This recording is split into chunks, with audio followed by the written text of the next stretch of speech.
Joseph Stiglitz, bonjour, vous êtes prix Nobel d'économie 2001. Vous êtes en France et on est à quelques mois de l'élection présidentielle. On l'a vu à travers les primaires socialistes qui se sont déroulées encore ce week-end. Le mot démondialisation a été un mot qui est revenu largement à la une. Démondialisation, est-ce que vous avez le sentiment que c'est une solution? Selon moi, le problème de fond aujourd'hui n'est pas la mondialisation en elle-même, mais plutôt la manière dont la mondialisation a été menée. Regardez la situation des États-Unis. Même si nous n'avions pas eu de problème financier, nos banques ont mal agi.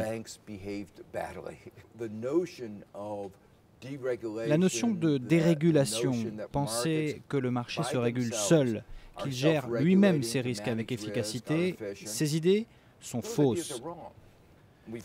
On l'a vu, mais ces idées se sont répandues d'un pays à l'autre.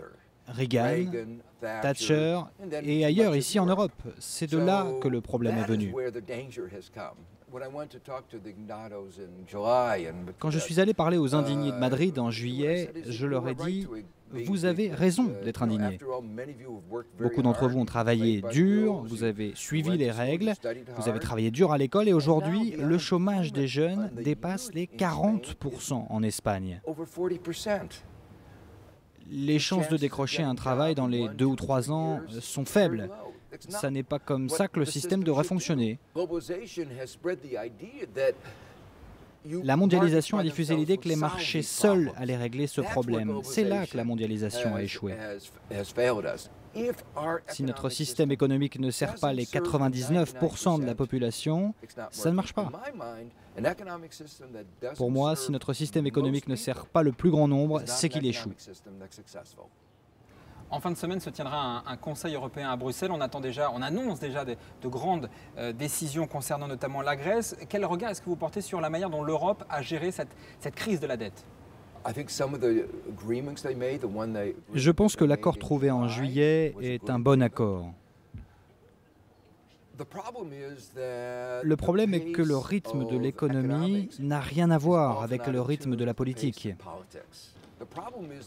Nous avons relâché des forces économiques qui peuvent bouger si vite qu'avant même la signature des accords politiques, eh bien, les problèmes économiques ont changé. On est vraiment au cœur d'une nouvelle récession. Pourtant, les réponses des politiques en Europe a été globalement plus et plus d'austérité. Est-ce que selon vous, il y a des alternatives à cette austérité? Tous les pays qui ont choisi l'austérité, la Grèce, l'Irlande, la Lettonie, le Portugal, tous ces pays ont sombré. Et ça s'est vérifié à chaque fois par le passé. Ça n'est pas nouveau. C'était attendu et ça s'est passé. L'alternative est très claire. Si vous dépensez votre argent en investissement,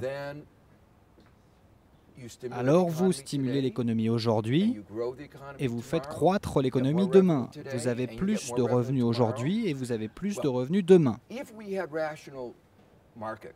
Si nous avions des marchés rationnels, ce dont je doute, si votre dette progresse mais que vos actifs augmentent encore plus, votre résultat fiscal s'améliore. Il ne faut pas juste regarder la dette, il faut aussi regarder les actifs que vous détenez. Si vous empruntez pour partir en vacances, vous allez mal. Si vous empruntez pour investir, vous allez bien. En Europe, la principale erreur est que certaines personnes veulent durcir les règles, c'est-à-dire durcir le traité de Maastricht. Et être de plus en plus dur sur les dépenses, être sûr que les pays faibles suivent ces règles. Et nous savons que c'est faux.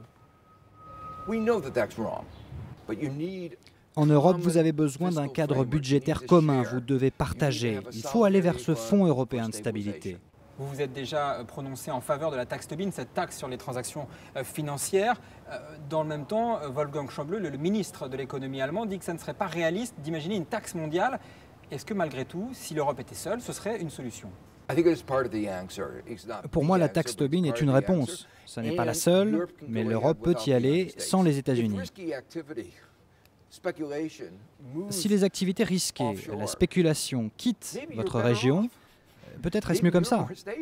Peut-être êtes-vous plus stable. Si les États-Unis veulent jouer comme au casino, et si quand le casino perd, ce sont les contribuables américains qui paient, c'est le problème de l'Amérique.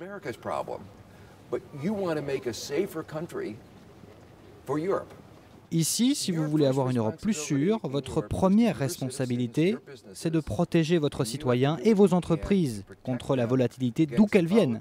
C'est là votre première obligation. Joseph Stiglitz, merci beaucoup. Merci d'avoir répondu en exclusivité à BFM TV.